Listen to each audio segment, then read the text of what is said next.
शास्त्रीय कारणे लिहा. पाणी हे एक अत्यावश्यक पोषक द्रव्य आहे.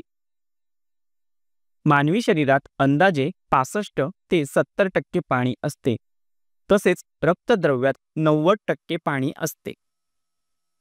पेशीच्या वजनाच्या 70% पाणी प्रत्येक पेशीत असते.